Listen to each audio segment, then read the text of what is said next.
2, 1. Selamat pagi. Pagi. Saya ambil tema ini khusus untuk anak-anak muda. Ya, saya juga masih bisa ya. Firman Tuhan kan tidak membatasi umur. Janji pemulihan dan kemenangan. Ya, tema kita pada pagi hari ini itu janji pemulihan dan kemenangan.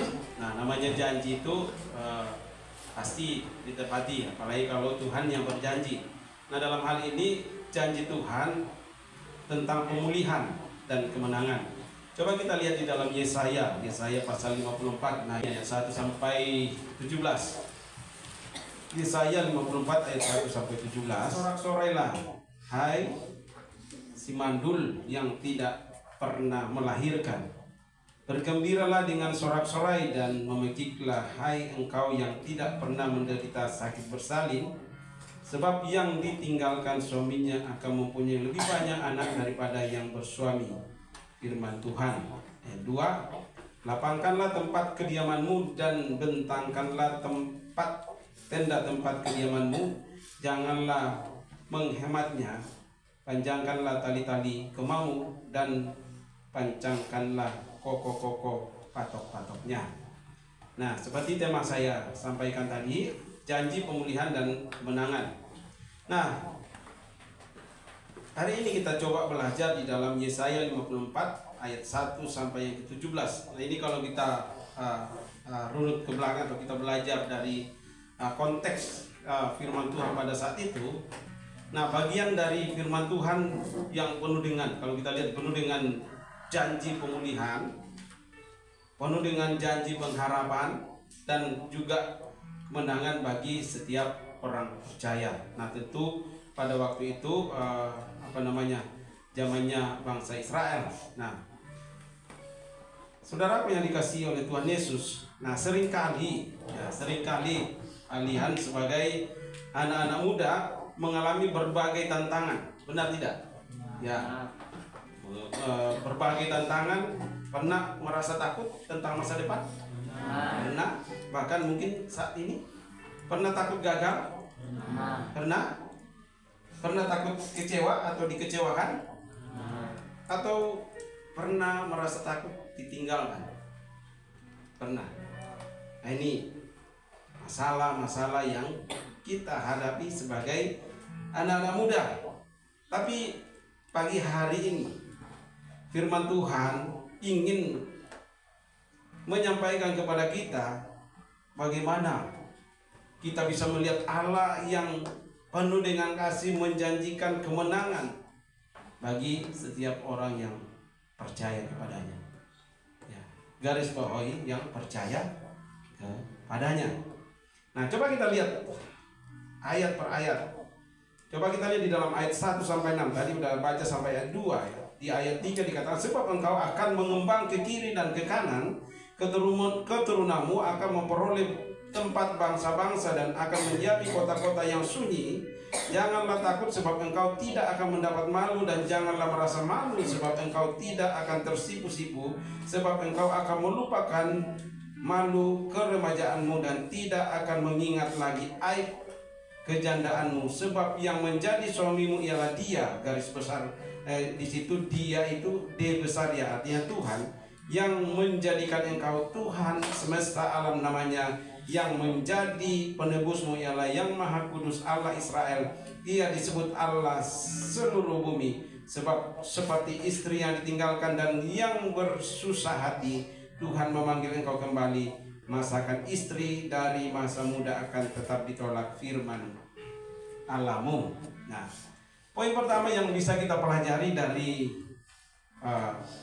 perikop ini di Yesaya 54 ayat 1 sampai 6, Tuhan menjanjikan pemulihan. Ya. Tuhan menjanjikan pemulihan. Kalau kita lihat di ayat pertama tadi, Tuhan bicara kepada Yerusalem yang digambarkan sebagai wanita mandul. Yerusalem ini penggambarannya. Jadi kita memang perlu hikmat dari Tuhan supaya kita mengerti. Ya, karena di dalam Alkitab itu banyak penggambaran-penggambaran. Jadi Yerusalem digambarkan sebagai wanita mandul yang akan melahirkan banyak anak. Ini adalah gambaran bagaimana Tuhan memulihkan sesuatu yang tampaknya mustahil. Ya, Yerusalem yang dianggap mandul. Ya, kita tahu kalau mandul bisa menghasilkan, bisa nggak melahirkan orang yang mandul? Nggak mungkin orang yang divonis mandul bisa melahirkan keturunan. Nah, ini artinya Yerusalem itu digambarkan sebagai wanita yang mandul yang akan melahirkan banyak anak. Orang mandul itu tidak mungkin bisa melahirkan, tapi Allah Tuhan berkata bahwa Yerusalem yang digambarkan itu sebagai wanita mandul, dia akan melahirkan banyak anak. Nah, ini menggambarkan bahwa bagi Tuhan tidak ada yang mustahil. Yang tidak mungkin bisa diubahkan oleh Tuhan menjadi mungkin. Ya. Jadi sebagai anak-anak muda, kalian mungkin pernah merasa namanya kosong. Mungkin pernah merasa namanya gagal. Mungkin pernah merasa tidak berdaya. Tapi Tuhan berkata di ayat 1 tadi, bersorak-sorailah. Bersorak-sorailah, karena Dia sanggup mengubah segala keadaan yang kita alami. Amin. Amin. Saya tidak tahu apa yang sedang kau pikirkan saat ini. Saya tidak tahu apa yang sedang kau alami saat ini. Mungkin kau sedang mengalami namanya kekecewaan, ketakutan. Tadi takut masa depanmu, takut gagal. Atau engkau merasa sendiri ditinggalkan. Tapi Tuhan bisa mengubahkan setiap keadaan. Israel yang digambarkan wanita yang mandul. Tapi ketika Tuhan bekerja di situ, yang mandul bisa melahirkan banyak anak. Apa yang kita pelajari dari ayat 1 sampai 6? Apa yang kita bisa aplikasikan dalam diri kita sebagai anak-anak muda? Yang pertama, jangan menyerah ketika mengalami kegagalan atau menghadapi tantangan. Jangan pernah menyerah. Apa? Jangan pernah menyerah ketika kamu mengalami kegagalan atau ketika engkau mengalami tantangan. Yang kau harus yakini bahwa di dalam kegagalan pun Tuhan tetap mengasihi. Tuhan tetap bekerja di dalam segala tantangan yang kita hadapi. Tuhan tidak pernah meninggalkan kita. Yang kedua, Tuhan bisa mengubah hidupmu. Ingat, bagi Tuhan tidak ada yang mustahil. Yang mandul bisa melahirkan. Contoh Alkitab apa? Sarah sudah dikatakan dia mandul. Dia akan berseberangan dengan janjinya Tuhan kepada Abraham. Aku akan membuat keturunanmu seperti bintang di langit dan pasir di laut. Di satu sisi istrinya mandul, bisa nggak kira-kira tercapai itu janji Tuhan? Tak mungkin. Tapi itulah Tuhan yang mustahil dibuat menjadi tidak mustahil. Tuhan bisa mengubahkan hidupmu asal kamu tetap percaya kepadanya. Percaya. Yang ketiga, bersoraklah dan tetaplah bersukacita, karena pemulihan Tuhan pasti datang. Bersoraklah dan tetaplah bersukacita, apapun keadaanmu.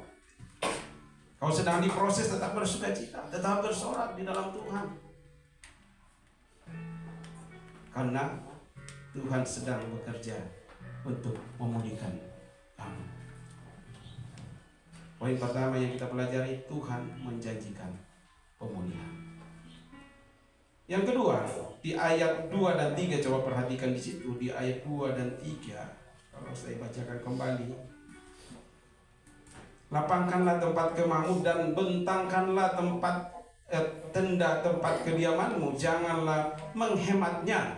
Panjangkanlah tali-tali kemahmu dan pancangkanlah kokoh-kokoh patok-patokmu, sebab engkau akan mengembang ke kiri dan ke kanan. Keturunanmu akan memperoleh tempat bangsa-bangsa dan akan mendiami kota-kota yang sunyi. Apa yang kita pelajari dari ayat 2 dan 3? Tuhan memperluas batas hidup kita. Tuhan memperluas batas hidup kita. Tuhan berkata, kalau kita lihat di ayat 2, lapangkanlah tempat kemahmu. Artinya apa? Lapangkanlah tempat kemahmu. Artinya apa? Ini artinya Tuhan ingin memperluas kapasitasmu. Kapasitas kita. Kalau yang tadinya kapasitasmu hanya di range 10 misalnya, Tuhan mau membawa ke range 50, ke range 100. Jangan membatasi hanya di 10. Tuhan memperluas batas hidup kita. Tuhan mau mengangkat engkau sampai sarjana, bukan hanya di SMK. Tuhan akan membawa engkau jadi manajer, bukan hanya di karyawan. Tuhan mau memperluas hidup kita. Tuhan tidak mau kau hanya di kampung, tapi Tuhan mau membawa engkau ke bangsa-bangsa. Itu Tuhan mau memperluas batas hidup kita. Memberi kita peluang-peluang yang baru. Tidak hanya kita hanya di satu tempat, tapi Tuhan akan membawa peluang-peluang yang baru supaya kita semakin luas jadi berkat. Membawa kita ke level yang lebih tinggi. Ini aku akan memperluas. Lapangkanlah tempat kemahmu, luaskanlah tempat kemahmu. Kita dipanggil untuk menjadi berkat bagi bangsa-bangsa. Bukan hanya berkat bagi daerah kita, tapi berkat bagi bangsa-bangsa. Makanya persiapkan diri kalian, perluas batas hidupmu.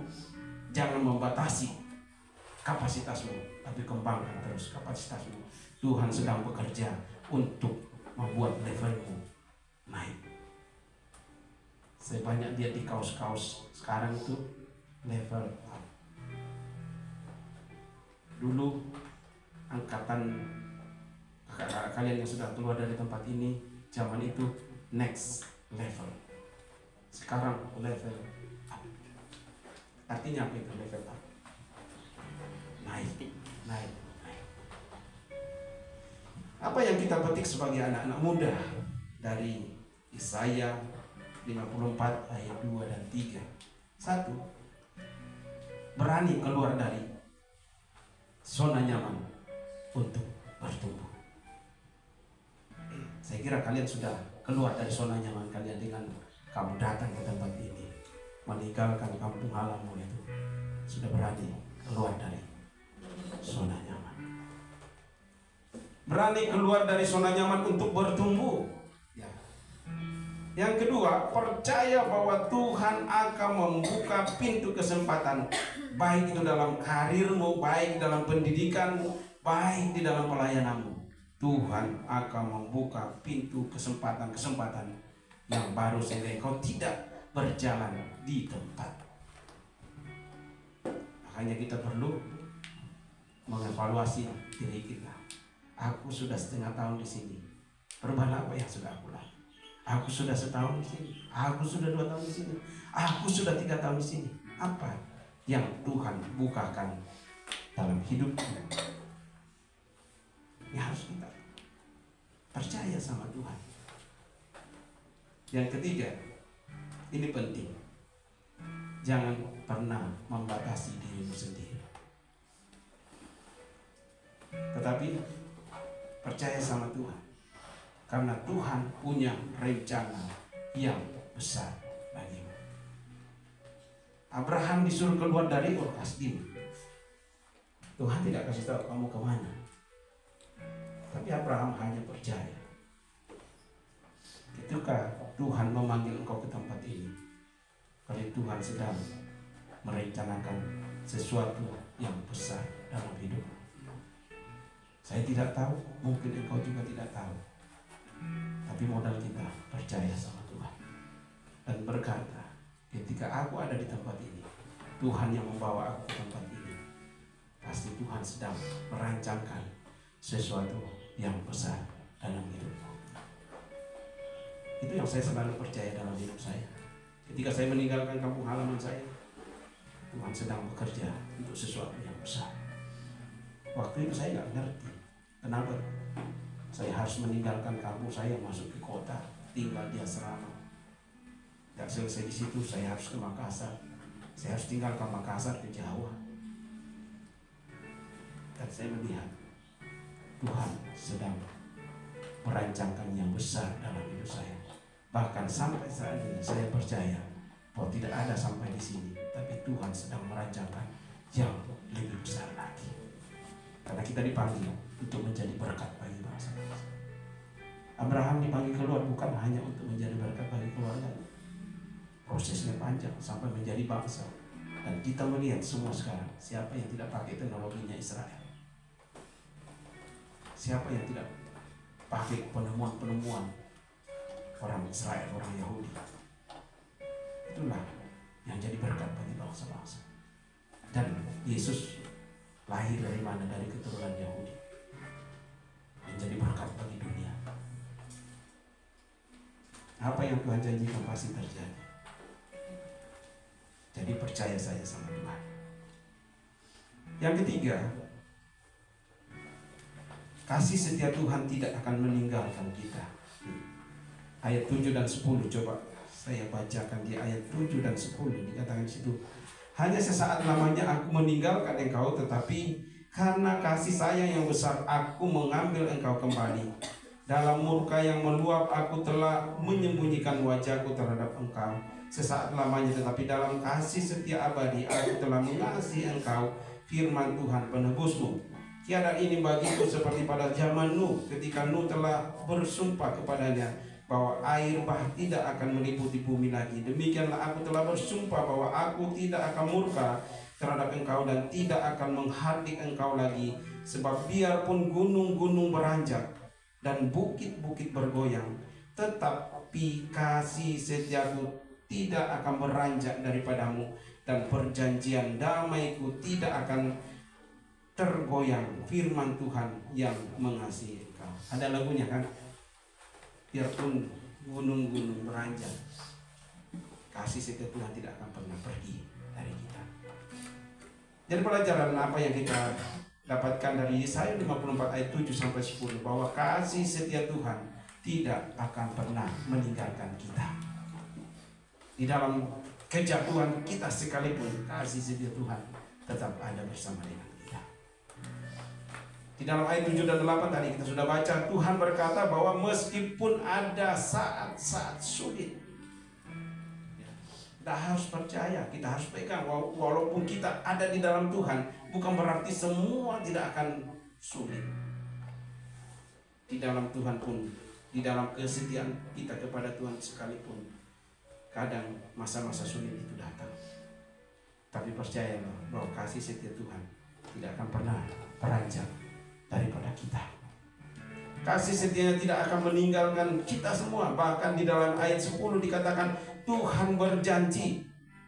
Ayat 10 tadi, Tuhan berjanji kasih setiamu tidak akan beranjak daripadamu. Lalu pelajaran apa yang kita dapatkan, khususnya kalian sebagai anak-anak muda? Yang pertama, jangan pernah merasa ditinggalkan. Ya. Jangan pernah merasa ditinggalkan, karena Tuhan selalu ada bersama dengan kita, bersama denganmu. Yang kedua, saat kamu merasa gagal atau saat kamu merasa berdosa, ingat bahwa kasih setia Tuhan tetap ada. Kenapa kita harus saling mendoakan? Bukan saling menghakimi, saling menjatuhkan ketika ada orang yang mungkin dia berbuat dosa. Tuhan saja tetap mengasihi mereka, apalagi kita. Saat kamu merasa gagal, saat kamu merasa berdosa, ingat bahwa kasih setia Tuhan tetap ada bersama kamu. Dan yang ketiga, tetap dekat dengan Tuhan dalam doa dan membaca firman Tuhan. Itu cara untuk kita berrelasi dengan Tuhan. Tetap berdoa, tetap baca firman Tuhan.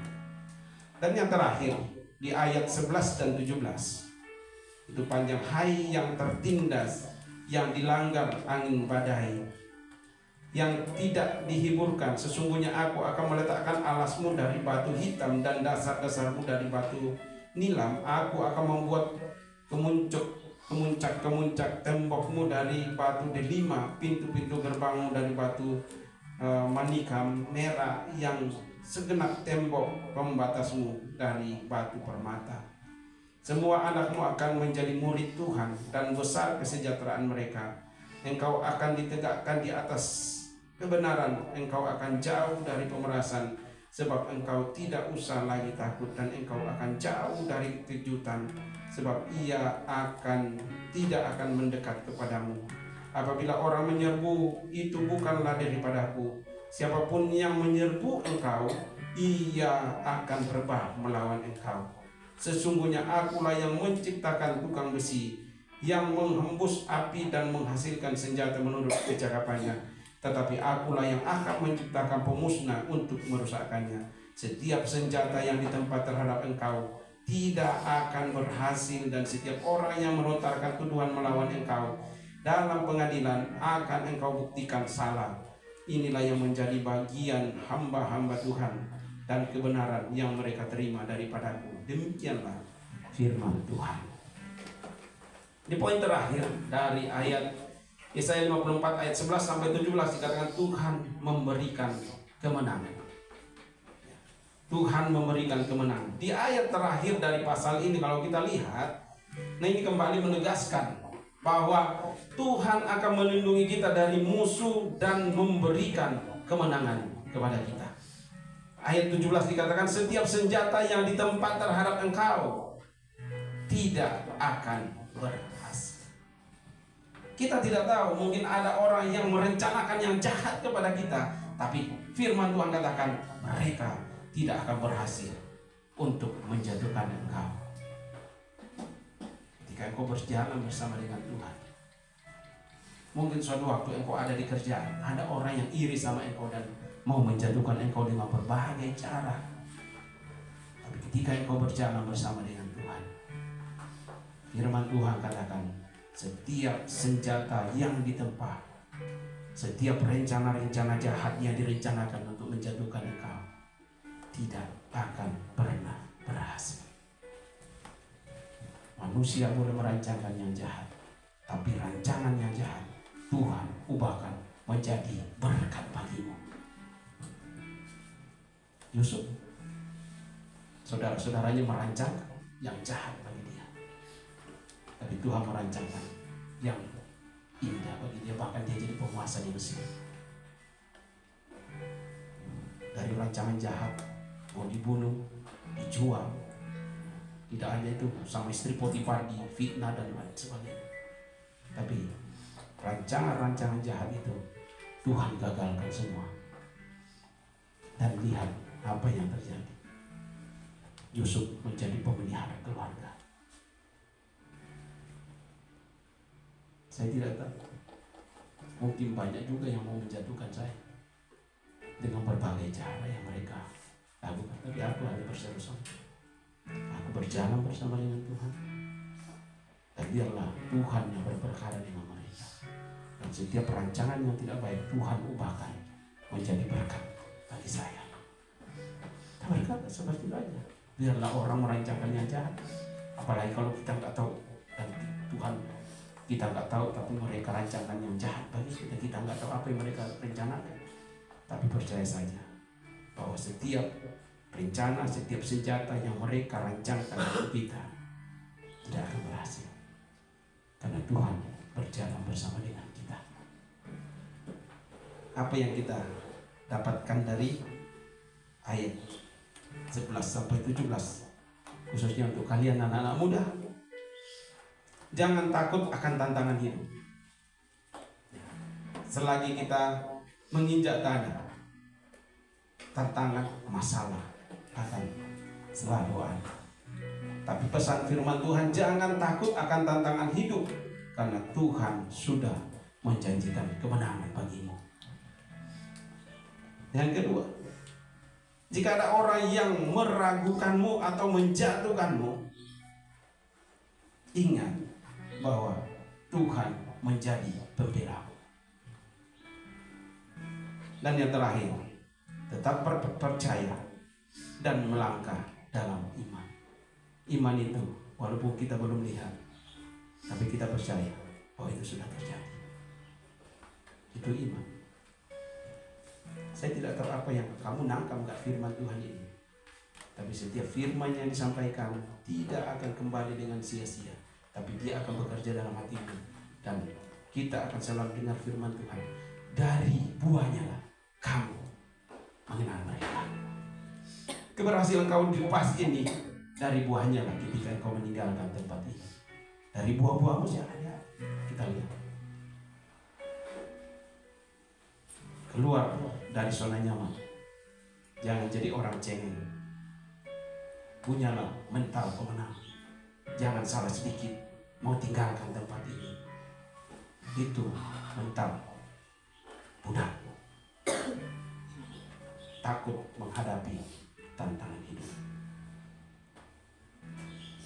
Kenapa dikatakan gambaran itu selalu tentang laki-laki? Karena Tuhan itu gambarkan dengan punya kekuatan. Tetap percaya dan melangkah dalam iman. Kalau kau imani saya ke jauh, saya harus berhasil. Saya kepala lama, saya harus berhasil. Iman itu kau berjalan bersama dengan Tuhan.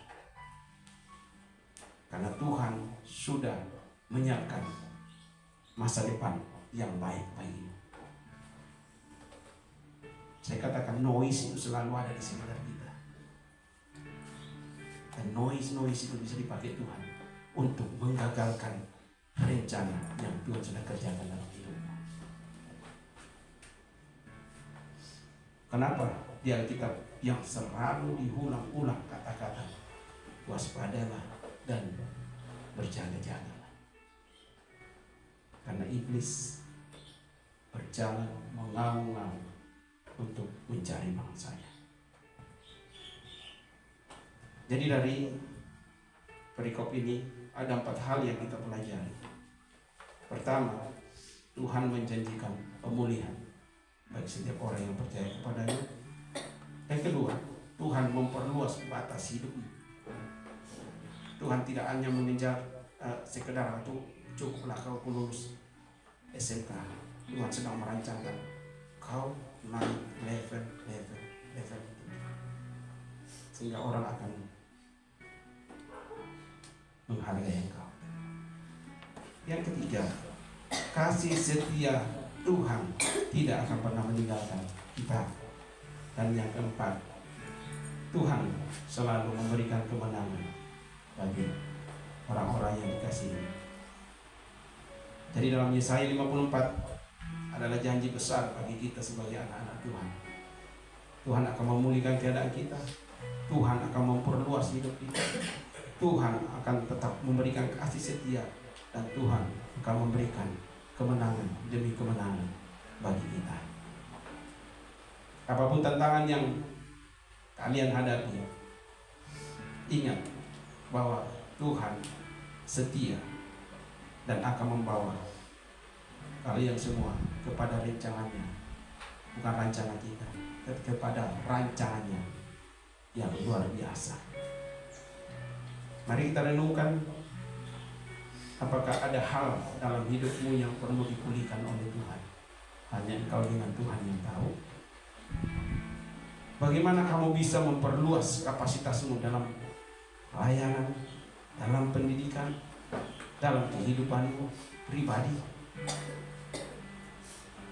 Apa ketakutan atau kekhawatiran yang perlu kamu serahkan sama Tuhan?